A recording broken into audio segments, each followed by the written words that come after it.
Thank you.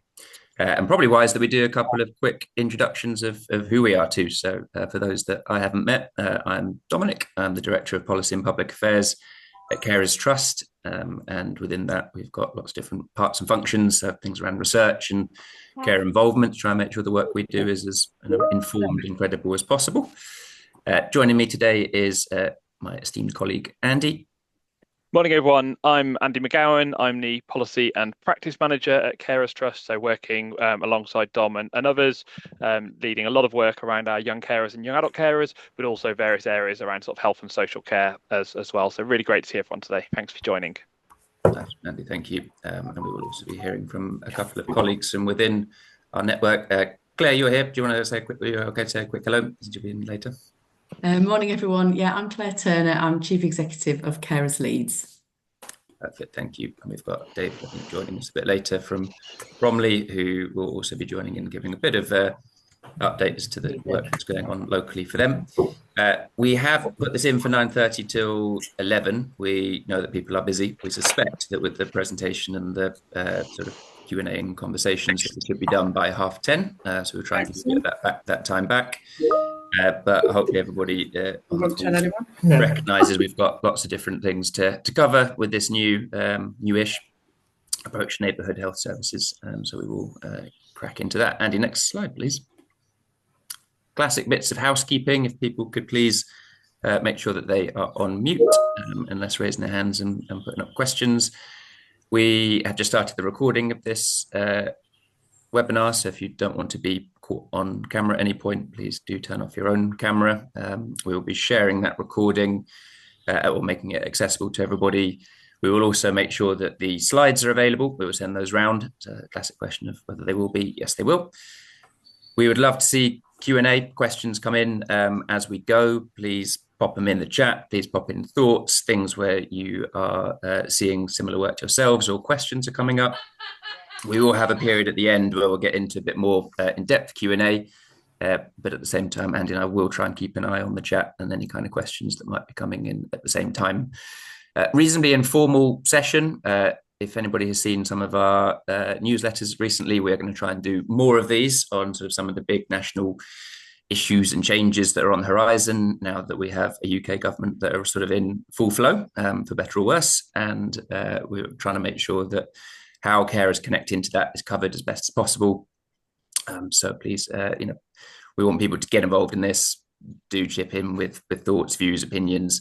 It works much better when there's sort of collaborative effort. So thank you. Next slide, please, Andy. A little bit about Carers Trust for those that might be a little newer to us as an organisation. There you can see our vision as an organisation, that carers are heard and valued. Key bit that they have access to support, advice and resources to enable them to live fulfilled lives. We cover all ages and stages of caring, so do a lot of work, particularly via Andy, with young carers. But the key bit for us is that we are an infrastructure organisation for local carer services. We work with 135 awesome local charities, key parts of their voluntary sector footprint, covering the majority of local authority areas, and with a reach of a whopping 1.1 million carers. So lots of insight, lots of views, lots of things going on that we as a central body are able to draw upon. And likewise, we try and, like today, share a bit of information back. So those organisations provide group and one-to-one activities, crisis support, a huge amount of partnership work, and actually a growing amount of partnership work with primary care, hospitals, different parts of primary and secondary healthcare. And I think often undervalued and underrated and underrecognised just how much of that is happening. And so much of that does feed in and touch on the sort of neighbourhood approach that we are here to talk to you about this morning. We ourselves provide a capacity building. We try and do that through different means of supporting service development, but also important parts around grants and programme funding, also crisis grants for those network organisations to be able to apply for small amounts of money for their carers in their area. And as Andy mentioned, myself, he and the wider team provide influencing and voice, we hope, for carers and services through to national government and bodies like NHS England and others like that. So next slide, please, Andy. we're going to cover a few things this morning. We hope that this is a timely webinar because it's actually the start of September that things really start rocking into action and that we starting to see rollout of neighbourhood health services. This is not a new concept. This is something that obviously has been happening in practice since the days of yore, but actually neighbourhood health services as a bit more of an entity came into being after the Fuller stocktake, I think about 3 years ago now, and have been punched into national policy via the recent NHS 10-year plan. As such, we're hoping that we might be able to give a bit of insight into where we've got to in what a neighbourhood health service actually is, why we referred to it, and colleagues in sort of this part of the sector increasingly refer to it as carers and a neighbourhood health and care service, because actually it's fundamental that social care, unpaid carers, local carer services are actively considered within the development of this new form of NHS delivery. And we'll show a little bit more about how some of that is actually already starting to happen, how local organisations are embedding themselves, doing good work, exploring it. I'm sure there'll be some pitfalls in there as well. And we will go into some questions and hear a little bit more, we hope, from yourselves and what you're seeing, some of your optimistic viewpoints of it, some of your concerns, and hopefully learn along the way. Andy, next slide, please. So I think, first of all, we would like to get a bit of a sense as to who we actually have in the room with us this morning. We've had sign-ups from across the sector and across the system, which is always welcome and good and great uptake. And I can see people are still sort of arriving in the room. Got a bit of a feel from the chat as to where people are calling in from, but it would be great. And Andy, I think you have a poll ready to rock there. There we go. Which asks you, please, if you would be first willing. We hope we've managed to cover most bases, and actually other is always a helpful fail-safe for that. Where and what kind of organisation you're doing.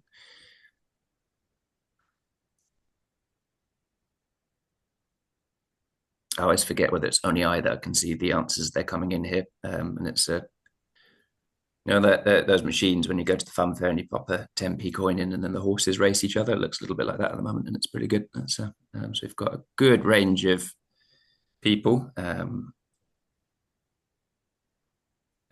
a decent range of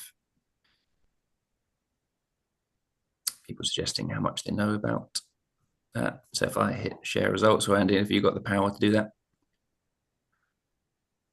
You can see here that we have a few colleagues dialing in from the academic world, and Faye, I can see you on my screen, so I'm wondering whether perhaps you're one of the clickers for that. We have a good number of carers organisations, about a third, just under, who I suspect most will be from within our network, but there may be colleagues from beyond that too. Great to see some colleagues from health, including ICBs in here. Lots of local authority colleagues, that's fantastic. I think how local authorities fit within the development of neighbourhood health services is going to be really interesting. Clearly going to be a strong voice for the voluntary sector as well. And given how much of social care and how much of the carer world is facilitated through local authorities, I think that kind of interconnecting point is going to be such an important part.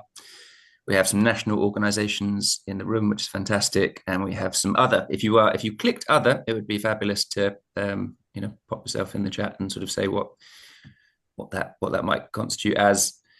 And on the second question, asking people about how familiar they feel with the concept of a neighbourhood health service.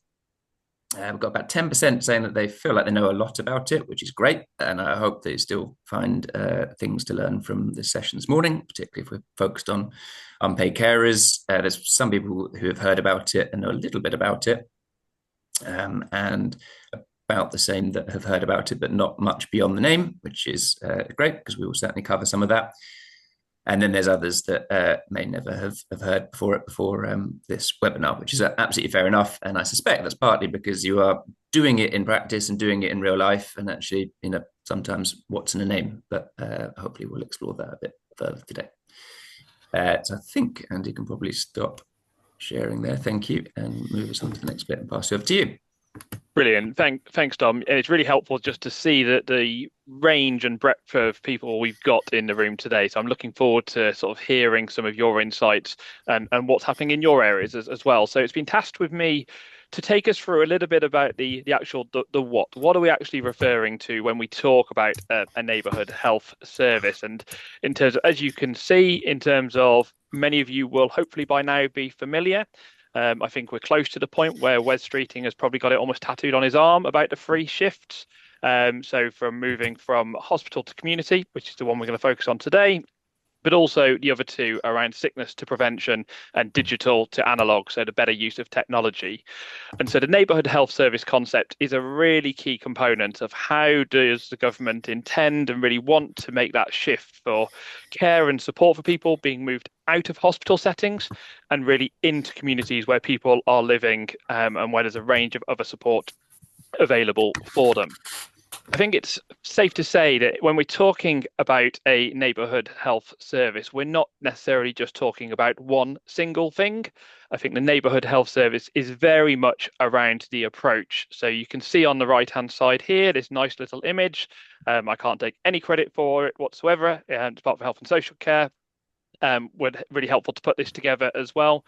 But as you can see, the work around a neighbourhood health service is very much around, in terms of bringing, as I said, the NHS to where people live, where people work, where their sort of support networks are. One of the concepts we'll be talking about in more detail later on is a neighbourhood health centre.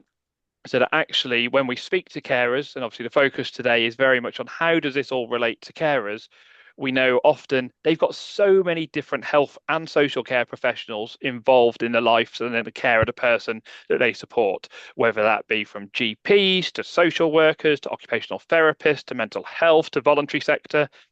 And so a real core of this approach and this shift is around actually in every single community there being something called a neighbourhood health centre, which some of you may think, yeah, I know all about that. Whereas for others, you may well be thinking, this is the first I've ever heard about it as well. I think also linked to that is around not just about neighbourhood health centres and being buildings, but also the approaches within them. So later on, we'll hear in terms of there's a video we're going to be showing, bringing to life what does this multidisciplinary team, which again, for those of you who've been working in this space for many years, is not a new concept. It's in fair, there's a lot of what's being talked about here which is already happening up and down the country. I think the idea now is to really sort of accelerate this work so it's available in every single community as well. And undoubtedly, in terms of, you'll have heard much around the approach around sort of how do we reform our GP surgery so that people can access appointments when they need it, but also when the people they care for need it as well. So just before we get into a bit more flesh on the bones. Why? Why is the government wanting to do this? What are the sort of the reasons behind this shift and this focus on neighbourhood health service? So I think to start with, the first one is around principles. I think there are principles and then there are actually outcomes that they're hoping to see as a result of it. So at the heart of the 10-year plan, what we are seeing, as I've talked about a couple of times already, is that the NHS is really delivering care that works around people, that works around their lives rather than their lives having to work around the health and care system as well. So throughout the 10-year plan and throughout all of the information about neighbourhood health services so far is a real focus on the concept of personalisation and convenience. For people who are sort of working a sort of a 9 to 5 from that perspective, for carers who've got busy lives, actually it can be a real challenge to be able to get to your GP or to go to various different places for different treatment. To go to your GP, to then be told that you need to go to another service to have this. So I think Dom was muting everyone and managed to mute me in the progress, which I was hoping was not the intention. Otherwise, that's my cue to move on from this slide.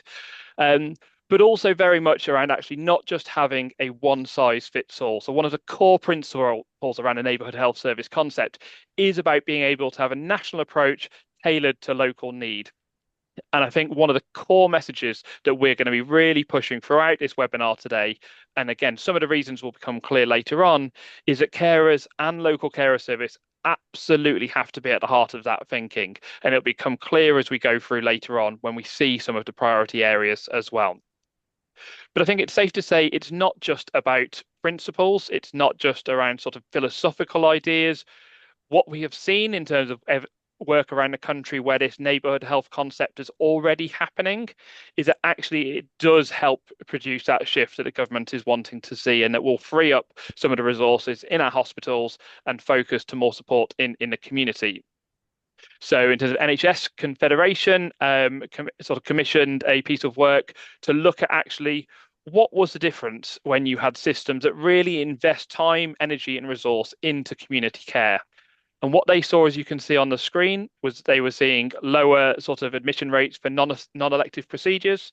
They were seeing sort of lower sort of conveyances via ambulances, all as a result of having this real focus on this concept of neighbourhood health.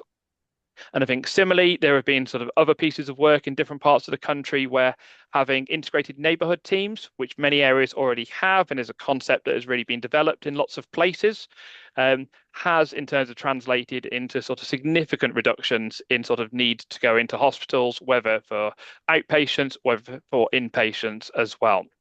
So I think we all know around some of the pressures on hospitals in terms of around hospital discharge, around in terms of waiting lists for procedures.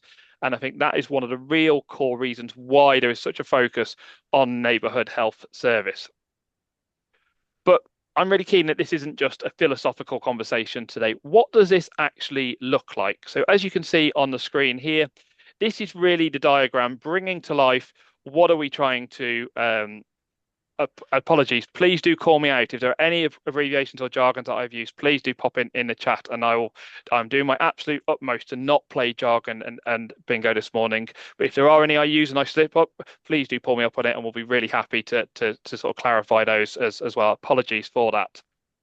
But I think, as you can see on here, the core principle around in terms of actually the model of a neighbourhood health service is around having NHS, having social care, really working together in partnership. And I think that won't be a surprise to many people. I think we've seen lots of that development through things like integrated care systems as well. But I think really taking that one step further. And I think one of the other core parts that we're seeing as part of this work on neighbourhood health services is it's not just about NHS and social care. A real core group and a real core sort of stakeholder and sort of organisations who are at the heart of some of this thinking is the voluntary sector.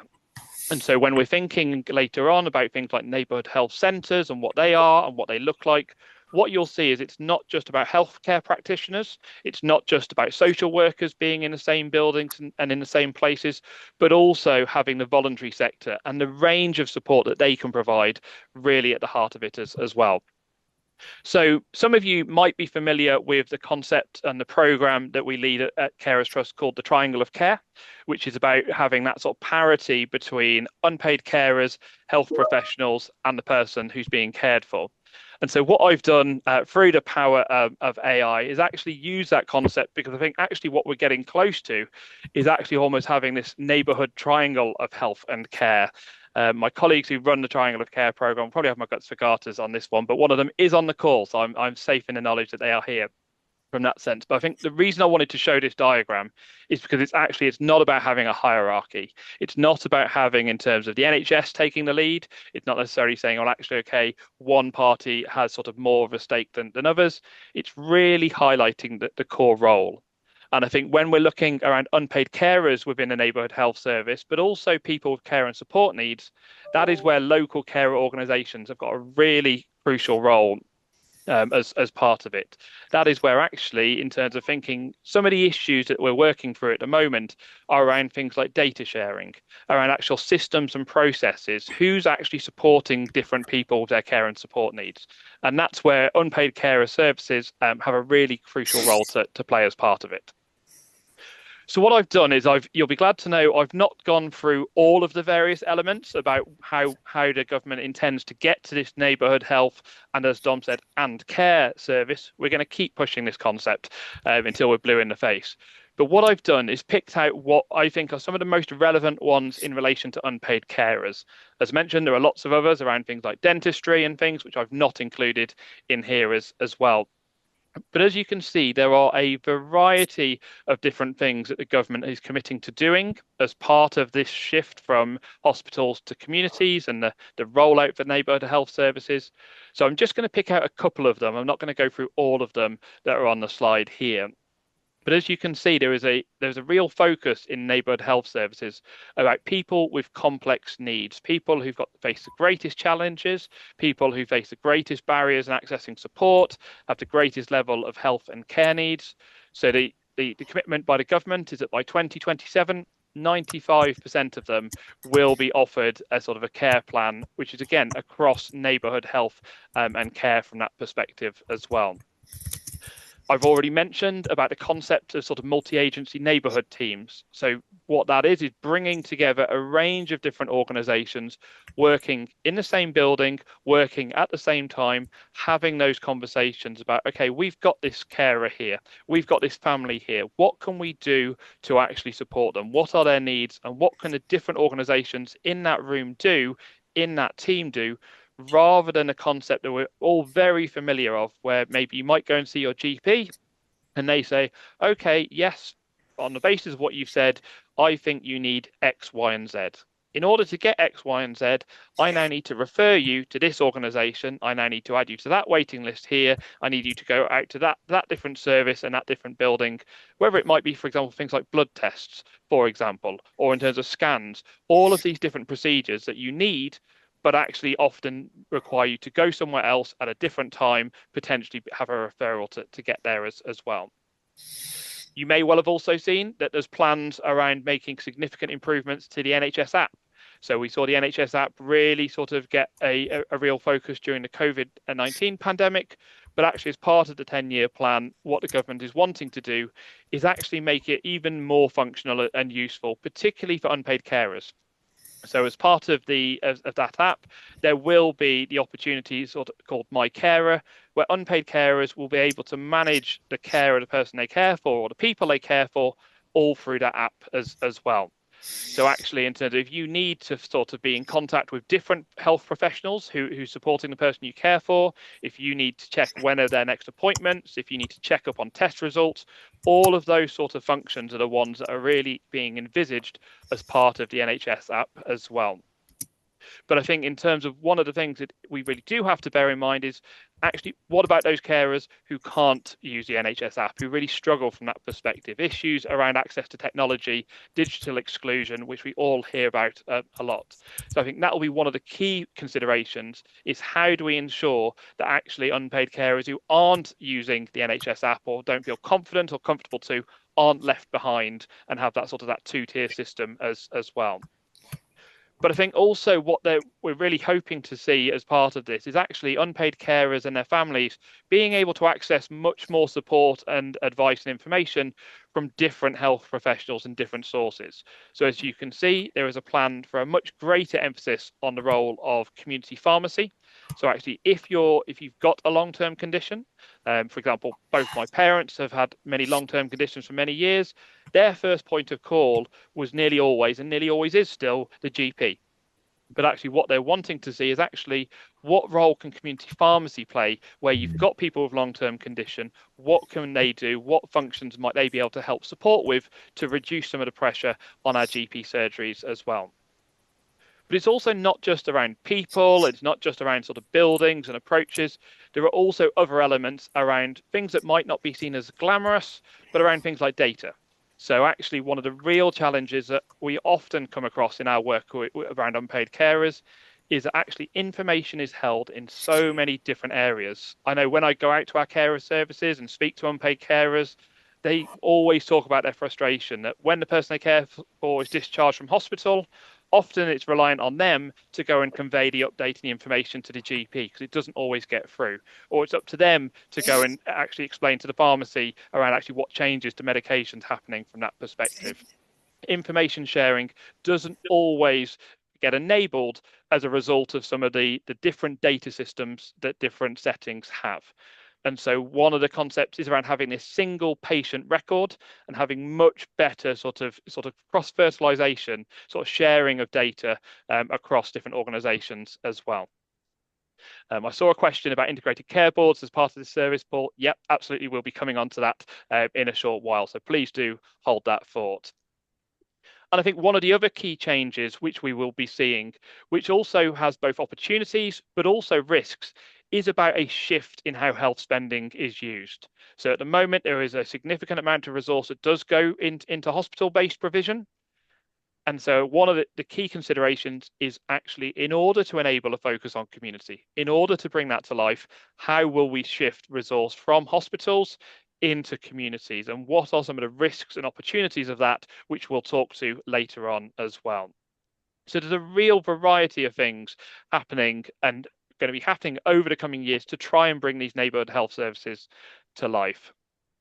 So what I wanted to do, I just didn't want to talk theory. I wanted to give a couple of practical examples. So in terms of what you can see on the left-hand side is actually a press release in terms of the first neighbourhood mental health centre that has opened in Tower Hamlets. So there's 6 of them around the country, as you can see, going to be opening. And the idea of this is for people who've got sort of mental health challenges, struggling with their mental health, in need of support, actually having much greater access to that mental health support when they need it. So here you can see having this mental health centre in a neighbourhood open 24 hours a day, 7 days a week, but it not just being based about health professionals as well, about actually looking around actually the role of voluntary sector play in supporting people who are struggling with their mental health, which could be down to a whole array of challenges. If we look at unpaid carers, why does their mental health struggle? Why do they face much greater mental health challenges and pressures than those without caring responsibilities? It's for a whole variety of reasons. It could be around actually their financial situation, because actually they've gone from being on a full-time paid job income onto carers allowance. It could be actually that they haven't had a break in 6 years, they've not slept in months. And so actually mental health professionals actually can't do a huge amount around some of those issues. But that's where some of the other organisations involved, whether through social care or the voluntary sector, have a key role to play.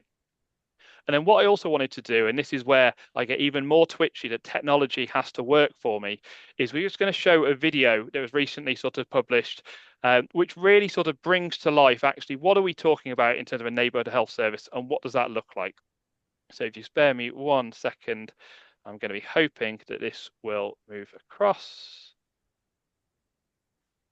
And bizarrely, the only place I can find this video is via Facebook. It's not on YouTube or anywhere from that sense. Can I just check? I can see you, Dom. I can see you, Claire. Can you now see the video rather than the slides? Yep, can see it. Perfect. Let's see if we can hear it.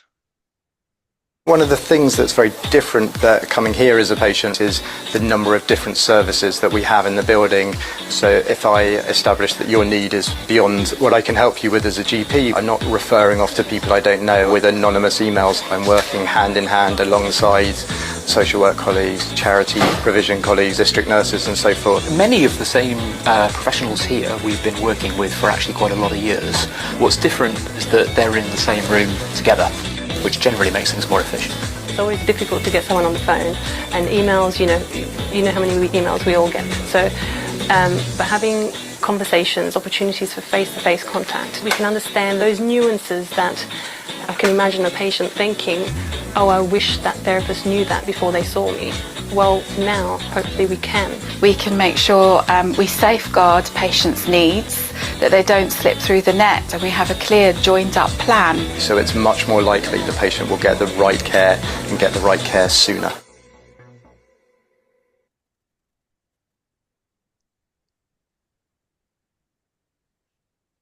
And I think hopefully that just sort of brought to sort of a life a little bit about some of the different roles that you might see within neighbourhood health centres, but also I think in fairness, I think some of the challenges that we have for those of us working with unpaid carers either at a national level or at a local level.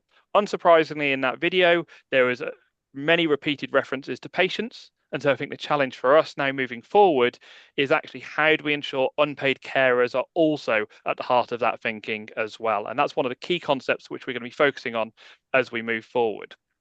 So I think we've talked quite a lot around sort of the national, what we're trying to see and what will happen. But I'm just going to hand back to Dom now, who's going to talk us through actually how might some of this work in practice. Yeah, thank you, Andy. And There's reference before about how do ICBs fit into all of this. They will continue to hold the keys for a lot of how these neighbourhood health services are positioned, how they are funded, kind of what contracts are handed out and for what. It will be expected that those integrated care boards bring in the expertise, the diversity of experience from across the health system and hopefully beyond, using the committees and the groups that make up those boards and the ICS footprints to work out actually what is the best way and what are the best approaches to be able to deliver services by different population footprints. So it's expected that from next year, we will see two kinds of new neighbourhood provider contracts being put into place. The first one, as you can see in blue there, will be known as single neighbourhood provider contracts. These are expected to map across to smaller population sizes, so those of around 30 to 50,000 people, very similar to primary care networks. As a result, we may well see, best part of 1,300 neighbourhood teams at that scale and at that size across the country. The idea being that if you are going for one of these contracts and for one of those smaller footprints, actually we're trying to bring together services that are enhanced for groups with similar needs to one another across a single neighbourhood. Ideally, that kind of, the intention is for that to be more streamlined, try and make sure that therefore there's multidisciplinary team working across similar issues and trying to make sure that things are available for people at that scale. And then the second one being where there's going to be more significant contracts, the multi-neighbourhood provider contracts. So expected to cover larger population sizes of 250,000 people plus. Again, designed to kind of give economies of scale. So hopefully, as saw in the video just then, the opportunity to be able to share back office resource, cover care that requires working across different neighbourhoods. One of the examples that has been given of how this might work in practice is around end-of-life care, and in particular for hospices, for example, that might have community outreach teams. How do they work together with other parts of the system? How do they connect into what people at end of life might need? I think this is an opportunity across both the blue and the orange box to think about how that might play in for carer services, carer provision, where carers fit into this, how to make sure they know who the neighbourhood providers are, how to potentially contact them, how to navigate the different routes into these. And actually for those local carer services, are there places for them within this? Can we, those sorts of population sizes? I suspect there'll be some of you on the call that are thinking, well, actually, we cover these sorts of groups. We already work within, primary care network footprints. We already work with those large population groups across quite a large geography.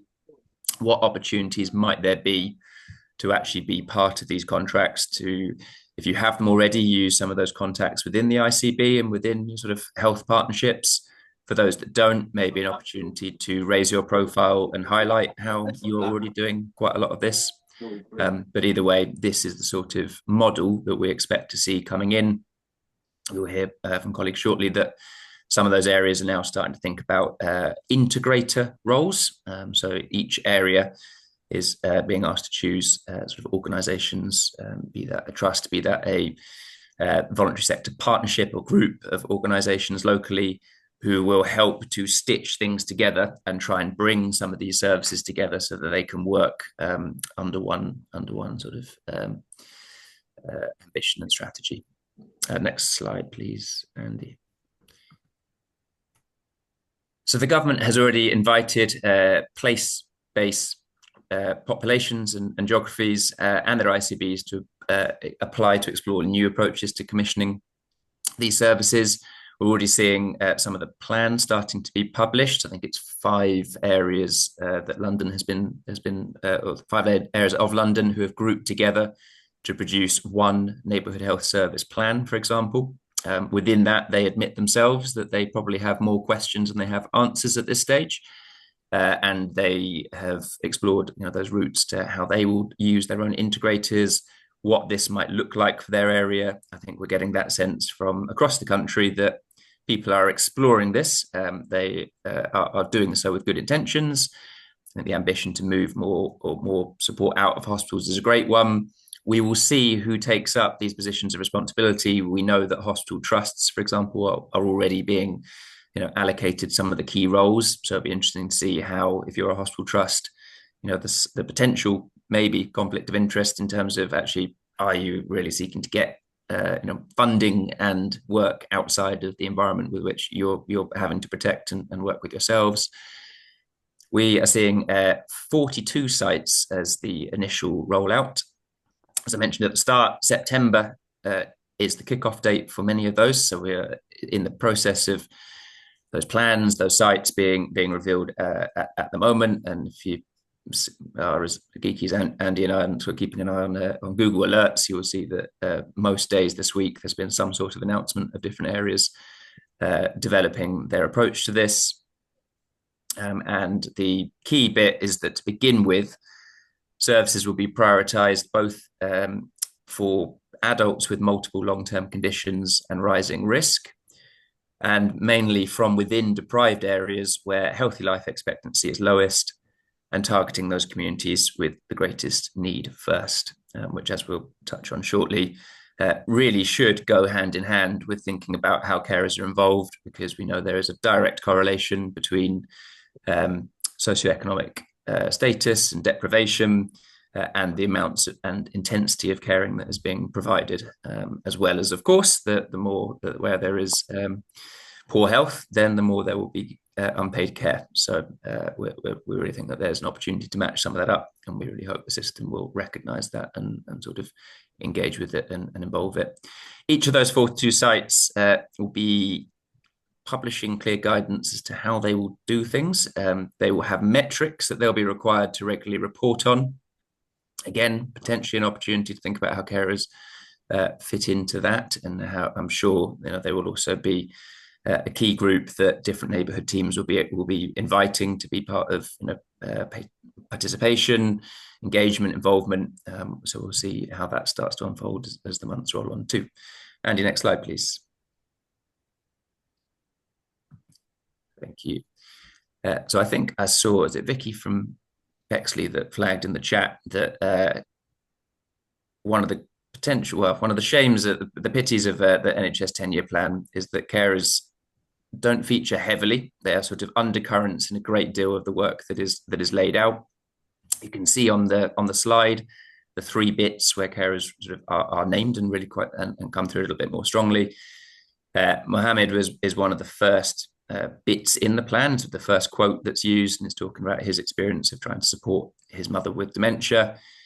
And then in the 2 boxes, you can see unpaid carers being referred to as being delivery agents, we think, in terms of care planning, and delivery agents in terms of helping family members and others to gain access of things like appointments, communicating with the people they're supporting's care team, and supporting to streamline those caring responsibilities. All really important things, all things that carers we know do and do with great pride.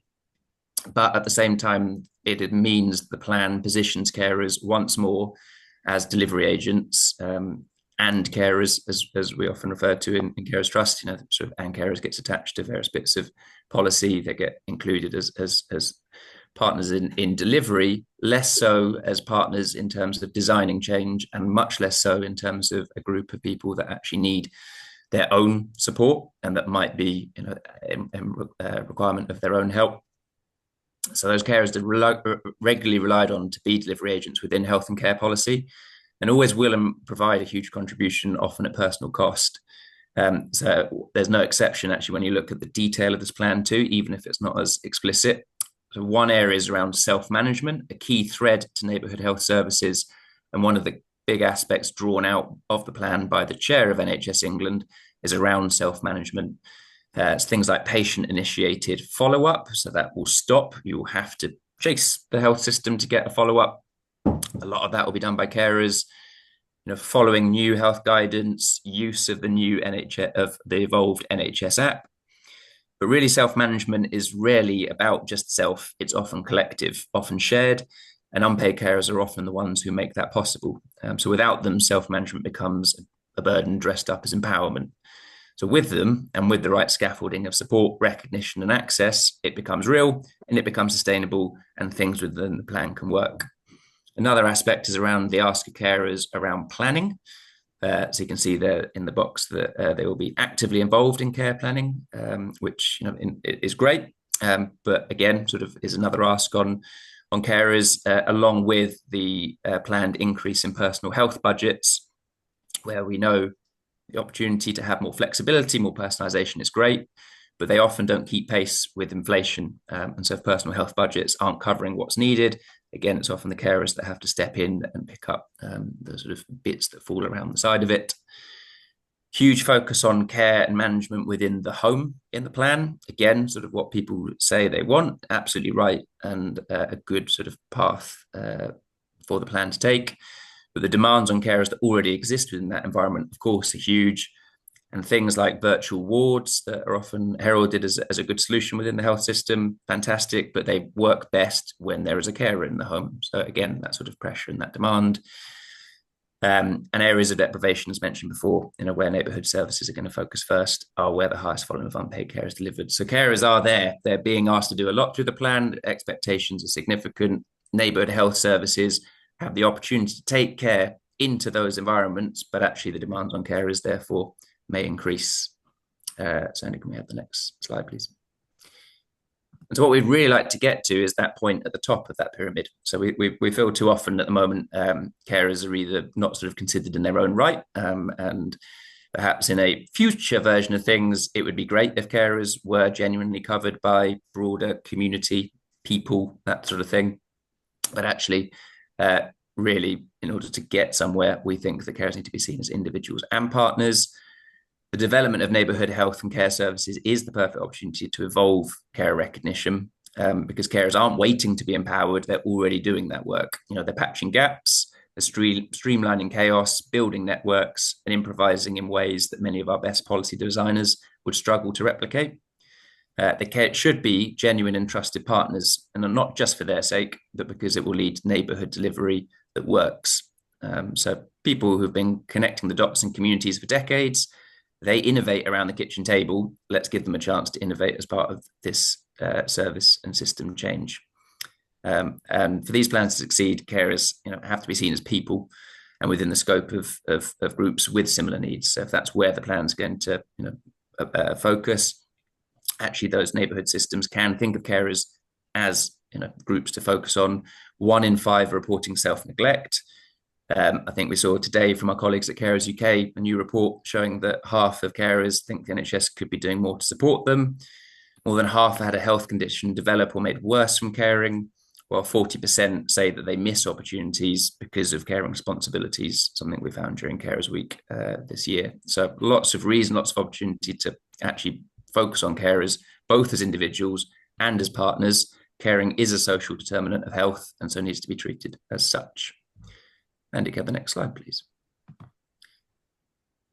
And I'd like to play a bit of a guessing game. So if I read out to you a few phrases, I'd like to think about what this might be talking about. So hubs with services under one roof, personalisation and convenience as the default, enhanced services for a population group with similar needs, freeing up capacity for GP practices and hospitals, personal relationships instead of transactional care, and working in partnerships with places like schools and colleges.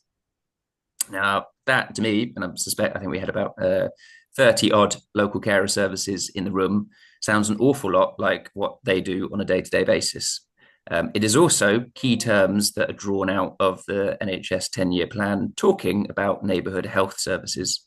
So we can already see that there's quite a lot of match-up of what's happening out there already, where both sides could learn from each other, could work together, and could benefit from having a closer mutual relationship. So a little bit of thought about how might local voluntary sector services actually fit within this. Is there an opportunity for neighbourhood contracts, services and centres to include local carer services to make sure that provision for carers is available, is assessed, and is part of some of their metrics? As always, much will be in who you know and which committees and meetings you can find time for. Local organisations will need to identify who holds the keys in their areas, the integrators that have been tasked with bringing providers together, the funders within the ICB where the money will flow from, and ultimately those decision makers who will decide who sits at the table. Much of that success will be in partnership work, which already happens in a lot of places. But will there be space and opportunity to run services out of the neighbourhood health centres? Will there be a chance to upskill others in the system that are working with carers? How will a move to services 6 days a week, 12 hours a day, as the neighbourhood health service plan suggests, interact with existing provision of support from paid carers? Will commissioners expect those terms to be matched? Will they pay for that to be the case? How will that work on a local level? I think that's something which will be explored over time. So a couple of people from that perspective, from local care services. Andy, next slide, please. Who I'm delighted are joining us this morning are both David joining us from Bromley and Claire from Leeds. And David, I think I saw you pop onto the call. Thank you very much for joining us today. And I believe you've just been on leave as well. Is that correct? Yes, thanks. I just got back yesterday, so we've leapt on you already, and this is partly because we saw news crop up of things happening in Bromley in this area, and we knew that you've had some links in, and it sounds like interesting stuff is happening. I wonder whether you might be able to tell us a little bit about you and your organisation, and a little bit about some of the work that's been happening. Yeah, certainly. So I'm Chief Executive of BTSE. We deliver a product, a suite of support called Bromley Well, which is basically the primary wellbeing, non-statutory wellbeing service in the London Borough of Bromley. We're actually jointly commissioned by the local authority and the ICB, but we are an independent charity. We do a huge amount with carers, but that's just one part of our service. We provide information, advice, and guidance for everyone from mainstream to older people to those with physical disability, learning difficulties, etc. We provide support through befriending long-term health conditions. And as I said, a significant amount of carers, including young carers. We're also the third sector representative on our local, what's called place-based, i.e. borough-based ICB partnership, which is called One Bromley. It's been running for a number of years. So I'm on the executive of that, and I'm also on the local care partnership, which means that I'm basically the voluntary sector voice in that place. So just a little bit in terms of what's been happening in Bromley and in South East London ICB as well. As you already alluded to on the slides, the focuses have been particularly around long-term health conditions. We've also got the other focus we've got in South East London are around children, young people, and also hospital discharge. And obviously all of those touch on carers in one way or another. One of the things we'd already done preceding this was working as a whole system as part of the care plan, which the local authority produced, helped co-produce with us in 2023, was produce a carers charter, which we launched in 2024. And that's already started to mean that we've used that very much as a way of raising awareness within that area. What's been then very helpful is that through that approach, the way we've taken it in Bromley, and I know other boroughs and other areas have done it slightly differently, we have 8 primary care networks in Bromley. We've chosen to make those into 4 neighbourhoods, effectively doubled them up, which more or less works in terms of the geography. And then when we looked at a phased approach of how we're going to implement the INTs, I've been able to put the voice of the voluntary sector and the carer's voice front and centre of the decisions we've made. That includes, for example, deciding how many INTs we're going to have. Clearly, it was a collective decision, included the local authority, primary hospitals, everyone else within, pharmacies and others, and local community health, all of it, which are part of the One Bromley system. But we were able to talk about what we were looking at in terms of those areas, discussing what we see in terms of demand demographics and so forth, not just from the health sector, but the voluntary sector. We were also able to look at where we've taken a phased approach, where over those 4 areas we're starting with one first. And again, we were able to have those discussions about where should we go first and why? And the area we've chosen to go with first is an area which has a significantly large number of older people. It's also an area which actually has probably less in terms of what you might call infrastructure support than others, particularly because we want to put a focus on an area where we can say, we know there's a high level of hospital discharge. We know that this is an area where we know there are a large number of carers, but a lot of those who come to support for us are getting that virtually. We want to be able to work and integrate with that. So what that's meant for us is, within those meetings we've had both within the ICB, it has been decided within Bromley that the integrator is going to be formally the One Bromley Partnership. There's going to have to be some slight cheeks to that, but we are then the integrator, which means I am part of the executive. I am part of the group of providers who will be that as well. We have what, in terms of the integrator, there's also a requirement in terms of all the other places of having basically an NHS base, which in our case is King's, providing support for the integrator, but the decisions are ours. And so that means we're able to influence how that's happening. That's meant, for example, talking about things like, are we going to be looking at the London Care Record? What are we doing in terms of data? We're having granular meetings, monthly with the lead team within the first INT, and we'll be doing that. So that's positive. It's also positive, for example, partly through what we've done with the Carers Charter, but also raising profile is being able to engage with the PCNs and now the INTs about making sure things like getting carers registered with GPs is really important. Not something perhaps that's always been front and centre. And while we're not bad in Bromley, we were seeing a very, very patchy approach. In the last year, we've seen a 14% decrease in the number of carers registered with GPs, and we're now in the sort of high 30s% of what we believe that to be. So still a considerable way to go, but it has meant that we've been able to put our voice into how we're able to work. We have been able to sort of shape some of those discussions. It also means we start getting down to granular discussions like talking about what we are, if we're looking at things like hospital discharge and care, are carers being engaged in that? If we're looking at things like long-term health conditions, as you alluded to, with things like virtual wards, we have a really well-respected virtual ward approach in Bromley. How that's going to work within an INT system is going to matter. And so all of those things help pull it together, but it also means that it helps to provide a stronger base on things like arrangements and relationships you already have, for example, with social prescribers. We're able to make things a bit deeper and say, well, actually, these are the activities that are available. This is what we do. This is the support we provide. I think where we will start to see it working more is when we're actually able to have conversations properly around, well, this is what the current level of capacity is. This is what the demand is. These are where the gaps are. So I think it's an ongoing process.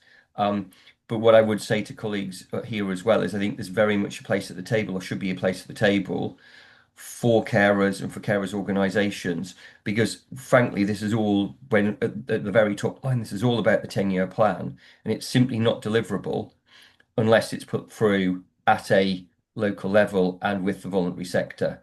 The kicker on this, which I have said in private on a number of occasions, is that what will be the challenge is ensuring that the resources follow through to that. And I think that will be the longer term challenge for us all. Because one of the things we're seeing is we improving, for example, the amount of hospital discharge we do. There is the question of, are we getting more resources as a result of that to be able to allow us to do that? Where is that funding coming from? Is that coming from, we don't want that to be coming from community funding. We need that to be coming from hospital funding. I mean, that's obviously a much bigger discussion. But I think the fact that we're proving that we're actually to build and work as full partners actually does genuinely mean that we're being able to shape what's happening now.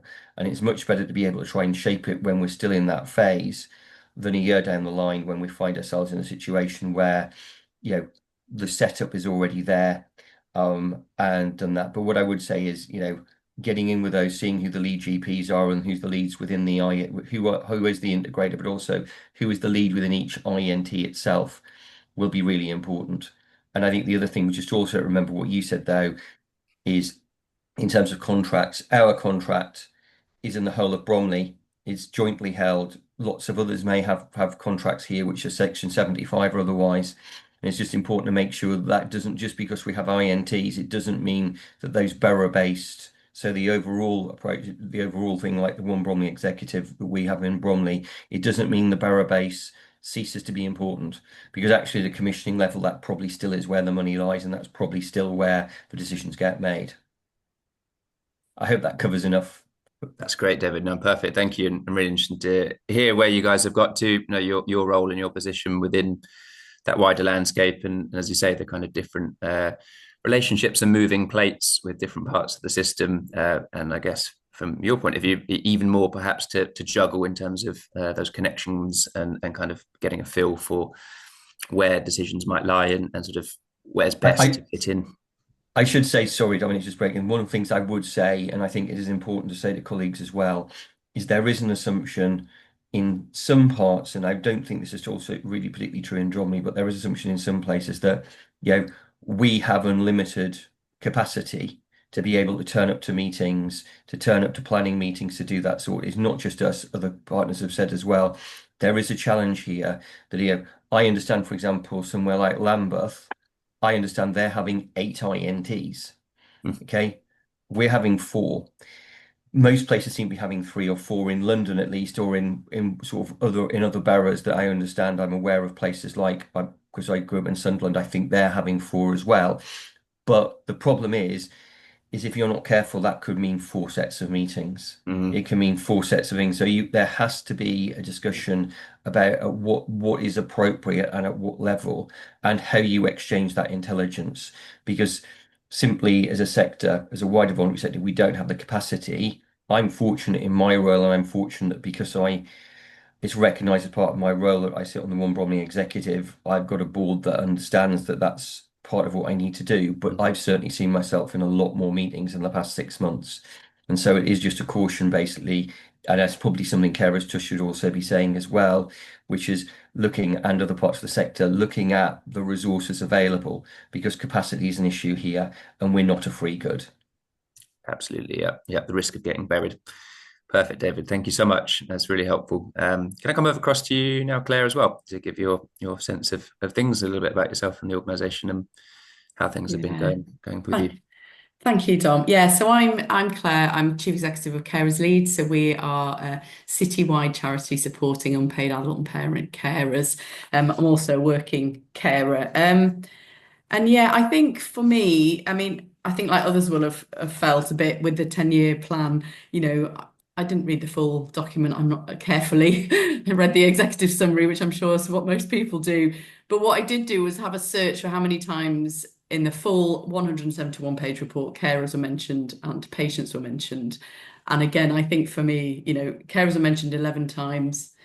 Patients were mentioned 574 times. So I will, you know, I think really, really staggering to me that in a whole, you know, policy and plan that has hospital to home and community at its heart, and the neighbourhood health services, to have so little mention of carers is really challenging, isn't it? And I think I had a sort of similar experience in Leeds when we first started. So we had I, alongside other voluntary sector colleagues, were invited to a workshop to think about the neighbourhood health service idea and what it could mean for our city. And this kind of engagement is very commonplace in Leeds, very welcome. And just like my experience of reading or searching the 10-year plan, the presentation that I saw, the first one of these that I saw, made absolutely no reference to carers. I don't think this was intentional, but it is the kind of thing that's quite pervasive, and I know it mirrors the way that carers tell us they feel invisible at times. And I know that the colleagues that designed and delivered that presentation, you know, and the colleagues I work with all the time across the health and care system acknowledge the contribution of carers and recognise the impact of caring on carer health and well-being. But there is always something about how do we get carers more visible. So a bit of a frustrating start for me. But luckily, this story moves into a bit more of a good news story, and things really did improve from there. So one of the tenets of our strategy at Carers Leeds is to influence others to act to benefit unpaid carers, and health and care sector is a real priority stakeholder for us. So in this spirit, I followed up with their health colleagues who'd given that presentation and and shared my concerns really about the absence of carers in the way that neighbourhood health services are being sort of conceptualised in national policy, but also how we started off talking about it in Leeds, and offered my help to change that. And I think, you know, we've been working collaboratively with colleagues for years and years and years. Carers Leeds has been around since 1996. So good foundations for those kinds of conversations. And again, I think as kind of David said, I think there is, you know, a real place for us as, you know, who care about carers and want them to be involved and visible in all of this to really help shape these initiatives. We're obviously on a kind of early journey, I suppose, in Leeds around what neighbourhood health services might look like, but obviously it builds on loads of work that's already happening. And I suppose I just wanted to talk about the two things that had come, I suppose, from those kinds of early frustrating conversations to me thinking, actually, we're in a much better place, I think, thinking about neighbourhood health and services and carers in Leeds at the moment. So I was involved after the conversation about the presentation. We were involved to and invited to meet a group of colleagues who are leading on the kind of the bid around neighbourhood health services and what it might look like for Leeds. And that's a sort of lead officer in the Integrated Care Board, the coordinator of our 19 primary care networks. There's 19 primary care networks in Leeds, and that's groups of GP practices working together. And the programme lead for our 15 local care partnerships, which again are examples of health and care services, both statutory and voluntary, coming together and working together at a local level. Some might say that sounds quite a lot like a neighbourhood health service, but I couldn't possibly comment. So I feel like what we're doing is starting to have, I suppose, a different kind of conversation. And I think the things we talked about, I think, really echo some of the things that Dom and Andy were talking about you were talking about in your presentation. Because we know, don't we, that carers are often seen as a sort of, you know, proxy for the person they care for, and a kind of good source of information about somebody else. But we were really starting to talk about how could carers really benefit from and play a role in these neighbourhood health services. And I really do think that those conversations are starting to happen on those two levels, that kind of delivery partner and individual. So I think definitely talking about how carers are partners in the delivery of care. And I know that's not necessarily how us as carers would describe ourselves, or I would talk to carers themselves about that. But, you know, as Don was saying, you know, self-management doesn't really happen in lots of cases without another person. You know, we already know that carers are bringing people to appointments and managing medication, are acting as unpaid care coordinators. So really important to conversations in Leeds about, or how do we ensure that carers are seen as a partner of delivery care. But actually, you know, again, in addition to that we focus on carers' own health and well-being. We know the evidence around health inequalities, either carers having existing conditions or the impact of caring. And I really feel like we're starting to think about those two things much more clearly in Leeds, and that's really encouraging for me. And I think these conversations about building this into the design from the beginning, to be able to set outcomes, to be able to monitor, to be able to evaluate this, I think is really, really, for me, very, very encouraging, and kind of builds on work that we're doing.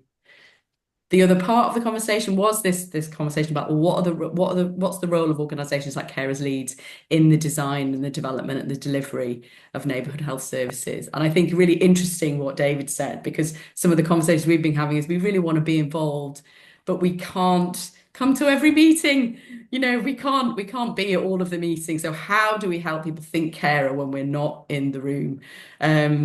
Also, we can link with carers, we can get their views, but can we please, for the love of God, start with what we already know? And we know a lot. So please, can we take that as a starting point? Also, you know, can we find ways to connect and keep each other informed? And also, what is the role for an organisation like ours, Carers Leeds, where, you know, I've got 51 staff, we work across a massive city. You know, how do we really link in with these neighbourhood services and play a key role without overburdening staff and volunteers? So for me, I feel like I'm starting to feel like we're playing, and carers are playing, a more strategic role in this, and we're not just seen as a kind of vehicle for consulting with carers and getting their views. So that feels incredibly encouraging. So The other piece of work that we've been involved in to help inform the development of neighbourhood health services in Leeds is a piece of research work with Leeds Health Watch, and that's for Leeds Community Healthcare Trust. So they wanted us to go and do some research with carers that's about the neighbourhood health services idea and what did people think about it. And whilst LCH, so Leeds Community Healthcare Trust, with the commissioner, this work will be shared with providers across the city. And we're at the draft report stage. We're reporting in a couple of weeks. And I thought it might just be helpful I'll just share a couple of the key findings. And again, I think they really, really enforce things that people on the call will know very well, but I think it's really, really important. So, 95% of respondents to our survey agreed with the statement, being a carer impacts on how well I can take care of my own physical and mental health. And as we know, caring can get in the way of carers accessing health service, prioritising our help. And we had, from the carers that we spoke to in our focus groups, this was not having knee operations or hip replacements or hysterectomies or cancer treatments, really, really serious implications. Carers talked a lot about supporting someone with the complex or multiple health conditions, and kind of the challenges of accessing services, again, that Dom and Andy have highlighted so well earlier, and really, really brings to life the kind of challenges faced by those who have complex conditions and need to access many services on a regular basis. So really, really, really strong insights on there. We had a lot of support from carers for the neighbourhood sort of health service idea, very positive about things being closer to home, the idea of hubs where services were co-located. I think there was a lot of carers could see the benefit of that things being delivered locally, especially if it's easy to get in and about, and around the venues. I think really, really important. And I think the main concern for carers, as ever, was, the ease, the flexibility and timeliness of appointments, which I think is, again, a common issue across the country. I think there were some concerns about the neighbourhood health service idea, but the carers that we spoke to were more concerned about the person they cared for rather than themselves in that regard. Particularly some really interesting insights into, with someone living with dementia, for example, being reluctant to access something for a medical treatment that didn't look like a medical place. Some really interesting insights that I think a lot of us hadn't necessarily really thought of. So again, I think a really good example of carers being able to bring insights that really helps people think about some of the challenges with this kind of approach. And I think the things that were most important to carers from neighbourhood health services were accessibility, good communication between professionals, coordination of services, and recognition, back to this point about the recognition of carers, both of their own health needs, but also as this partner in the delivery of health and care services for the person they care for. So there's lots in the research that we did. I think we're really happy to share those insights if people in other places might find that useful, in terms of particularly carers talking about the idea of a neighbourhood health service. And I suppose for me, in summary, I do wish carers had been more visible in the way the policy, idea was conceptualised and articulated. But I do remain optimistic that if we can make sure carers are visible in the way that these things are implemented, that actually they will have a real benefit to carer health and well-being, and as alongside the people that they care for. And I think, as David said, I suppose I would encourage people. I know it's massively tricky in our day-to-day role to devote time to this kind of work. It is time-consuming and it is challenging and at times frustrating. But I think at this point, I really feel like it's worth it. I think it would be really interesting. I think David's point about, the resources following through. So maybe it'd be good to run this workshop in a year or so and just see how things are kind of turning out in practice. Thanks. Fabulous, Claire. Thank you so much. And we're in conversation with some of the central teams working on the neighbourhood health services. So it'd be great to make sure that we've got your research to be able to pass over to them. And that's really, really positive to hear of your exploration with carers about what it means for them and actually what they would want to see off the back end of it. And I think sometimes because there's so much information flying around, that these are the sorts of things that get missed. And so we just need to make sure that gets through to the right people. And the work that John and Carers UK have released today as well is another example. But there's plenty out there where we can make a visible case for carers to be a well-regarded part of this. So thank you so much for coming and sharing that, Claire. Really helpful and really good insights. That's perfect. So I guess we just wanted to, we've got a second very quick poll that we wanted to share, just to get people's feeling. It doesn't have to be too heavily informed by the webinar so far, but your feel for and your experience, how confident are you that the expansion of neighbourhood health services will actively consider the needs of unpaid carers in this moment in time?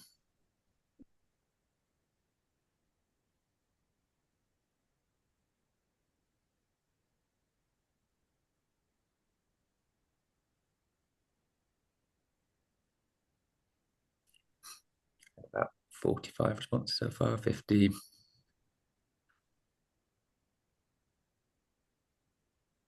Give it another 10 seconds for those that are thinking about it. Got a second question there about how well you feel that organisations involved in supporting carers will be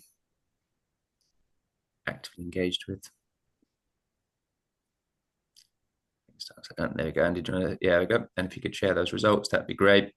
So we do have some people which are very confident. That feels like a good way to approach this, which is great. And actually, a fair number, 52%, who feel a little bit confident. And I think that reflects some of the experience of colleagues that have just shared that there are reasons to have some confidence. There are things that are happening, but that we need to be able to proactively take steps and make sure that there's no excuses when it comes to leaving carers out.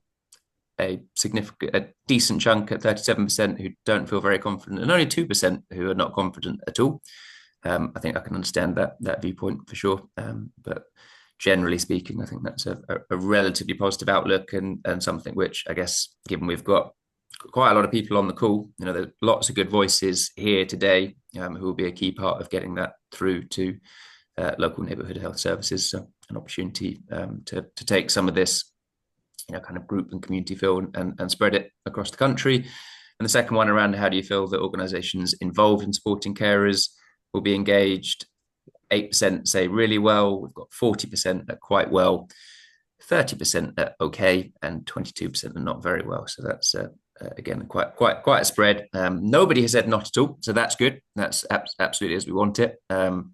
And I think we need to be able to make sure that where we know that that's happening well, that we as an organisation at Carers Trust help to report that, share that, and make sure other people are in on some of the secrets, and also that we are helping to make connections where we can. So pleased to see that there is some confidence in the room, but clearly still more to do. Andy, I'll pass over to you for a couple of minutes. Brilliant. Thanks, Dom. And I think linked to that sort of levels of confidence or otherwise is the reality that actually neighbourhood health service isn't the only thing on our to-do list at the moment and on the to-do list for the whole health and care system. So I think some of the things we talked about in relation to integrated care boards today, I think there are questions around what the sort of mergers or clustering. So for those of you not familiar, clusters are where integrated care boards will remain as individual separate organisations, but will come together for potentially sharing of services or sharing of sort of back office resource as well. So around 3/4 of ICBs are sort of taking part in that as well. Obviously, we cannot escape the fact we've got the Casey Commission underway at the moment, and what that tends to mean is actually we're unlikely to see big root and branch changes to adult social care in particular, whilst that review's ongoing. So what does it mean for adult social care in the meantime as well? But I think also in relation, particularly for those on the sort of the fast track programme, what will devolution and local government reorganisation mean in relation to this area of work? So I saw Sylvia put in the chat around a really important issue around equalities and inclusion. And I think that's one of the areas where the new sort of combined authorities, where all areas will have that elected mayor, they are going to have a new sort of health equality duty. But I think there is no real flesh on the bones as to what does that mean in practice? How does that sort of link with other existing duties around equalities, and what will that mean in terms of around some of the services or some of the pieces of work that they get involved with as part of their work, and where do they fit in around actually existing integrated care boards and integrated care systems as well. And I think at a national level, I think obviously with NHS England merging into the Department for Health and Social Care means undoubtedly there are going to be some areas in terms of where the aid potentially changes, but also big pieces of work being focused on. And so I think in terms of what does this all mean, just to sort of round off and finish, I think in relation to both carers, health, local authorities and local care organisations, there are undoubtedly opportunities. So I think looking at a glass half full approach to start with, I think actually it gives us that opportunity to really increase that focus on unpaid carers, not just as sort of system partners, but also around people with their own support needs. So just a really quick example, Caring Together over in the east of the country, they've done a piece of work, for example, with their local ambulance service, actually looking at what information can they put on the electronic sort of little directory that the ambulance crew have when they go out, so that rather than having to necessarily take them into hospital, they have at literally in their hand the range of support available through the voluntary sector and others to support carers. This gives us an opportunity for even more pieces of work like that moving forward as well. But I think undoubtedly, as we've said, carers cannot just be seen as the solution. We can't just say, oh, it's fine, we're moving care closer to home. Unpaid carers provide such a vital role. They are there to pick up the pieces, because we know, and it was put so powerfully in the chat earlier by Linda, just the real pressures in terms of what that means for unpaid carers. And so I think in this interim period with the Casey Commission underway, I think that's where it's so important. And we're having constant colleagues with Department of Health and Social Care colleagues, some of whom are on the call today, around what can we do whilst the Casey Commission is underway? What can we do in that meantime to actually ensure we're looking at how can we improve support for unpaid carers across health and social care as well? But I think also John from MenCap put a really important question in the Q&A earlier around actually how will social care be embedded within this? We do a lot of work at Carers Trust with ADAS, so the Association of Directors of Adult Social Services, and their regions of networks of carer leads. And it's really interesting the number of meetings where we're actually, when you're having conversations about, are you linked in with your carers lead in your integrated care board?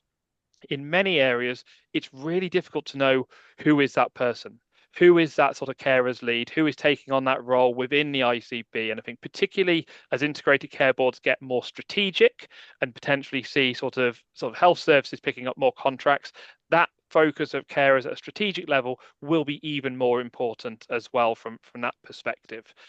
And then I think last but absolutely not least, I think really picking up on what David and Claire so powerfully sort of shared around their experiences is actually the role that sort of both the voluntary sector play, but also we can't just think of local carer services being covered by, oh, great, we've got a voluntary sector rep. Because actually it's your unpaid carer service who might be doing the carers assessment. It's your unpaid carer service who might be doing that emergency response for carers. They're providing such a raft of support to unpaid carers at the moment that actually they've got a crucial role, both in terms of support, but also around some of the challenges around data, information sharing, identification. And I think that's a really key principle. But I think the underlying part around all of that is actually, how do we ensure with everything going on that actually sort of there is that space and crucially that capacity to engage? As David said and Claire said as well, it doesn't come for free. And I think if you've got lots of different neighbourhood health services popping up across different footprints, different areas, that requires lots of different input from care organisations, but also unpaid carers to shape it. So I think there's a huge amount of work to be done from that perspective. But I think we're really hoping that this will be some of the starts of some of the conversations. And we're really keen to reflect some of what has come through the chat today, which has been really rich, back to Department of Health and Social Care colleagues as well, to really help inform their thinking as this concept develops. So we will go to sort of Q&A and a discussion. We've got about 10 minutes left if anyone does have any contributions you want to come in with. But if you are wanting to find out more, we've just put a couple of links on the slides here. I do want to give a plug and a credit to NHS Confederation. One of their teams done a really useful long read around actually in terms of what neighbourhood health service is set to look like. And I think one of the key points they highlighted is actually that when it comes to unpaid carers and social care, those are the parts there for the shaping. So those are the areas where actually there is no real flesh on the bones at the moment. So that's why it's crucial for all of us to think about how can we ensure we're getting that right as well. But we hope you find it useful. I am going to stop sharing my screen now. So if anyone does have any sort of questions or reflections, I think particularly in relation to unpaid carers, obviously in terms of we haven't got the time or the expertise to necessarily answer everything about neighbourhood health services. But yeah, really happy to open the floor. And I think the first hand that went up was John from Carers UK. Come on in, John. Thank you very much, Andy, and thank you, Dom, as well for your fantastic presentations this morning. It's been extremely helpful.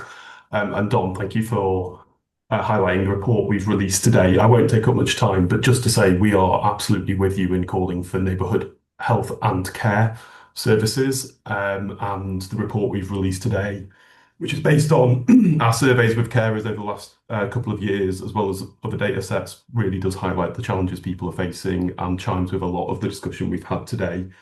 At Carers UK, we think there are really significant opportunities from the 10-year plan, but as ever, delivery will be key. There are a couple of things that I think weren't focused on as much today because you're obviously focusing on neighbourhood health, but we are going to be exploring things around workforce, identification, legislation, as well as digital tech, the app, and a single patient record. And, we'll be working really hard. I think we've had some really encouraging conversations with NHS England and DHSC already, but there's a lot more to do. So I'll leave it there, but please do go and check out the report we've done today. If anyone's got any questions, then please get in touch. Brilliant. Thanks, John. Also wanted to give the opportunity to another John. So John from MenCap, you put a question about the role social care play within it, and I agree there very fleetingly mentioned. Is there anything you wanted to come in on that one? That's all. Yeah, I was just I guess one thing we've been trying to figure out is whether what those kind of neighborhood systems are going to look like when they're implemented. And I think my particular role is looking at kind of social care for people with a learning disability and just figuring out exactly kind of how that is going to look on the ground. Is it going to be sort of physical implementation of sort of social care, whatever that might be within these care centres in neighbourhoods, or is it going to be more of an emphasis on integration and making sure that there's interdisciplinary work? So it was just a question around that, really, and if anyone's heard anything around that, or if there's been any work on that in the centres that are kind of doing this great work so far. Thanks, John. Yeah, I think that was one of the key sort of questions and uncertainties I had when sort of putting these slides together. And I think when I saw that video, saw some of the videos that they've put out, I think just that talk of having social workers housed within those sort of neighbourhood health centres and within those teams does at least suggest that the idea and the sort of is that social workers will be there physically. I think obviously the question is around actually the practicalities of that and just in terms of how sort of scalable some of that as well. But I think, yes, there's some definite sort of questions around that. And I think what also is really relevant in relation to sort of social care is also what local government reform will mean for some of this as well. Because at the moment, in terms of, so where I live in Suffolk, social care is done on a county-wide basis by the county council. There's one commissioned carers provider, Suffolk Family Carers. There are proposals to move to 3 unitary authorities. And so that would have 3 different unitaries, each responsible for social care across the Suffolk footprint. So actually, what does that mean for in terms of provision of social care, both adults and children's, but also in relation to actually sort of provision of sort of carer supporters as well? And will you have different variations across them? So yeah, I think there's lots of questions in the social care space still to be fleshed out. It's one of the areas we're trying to get a bit of clarity on as well.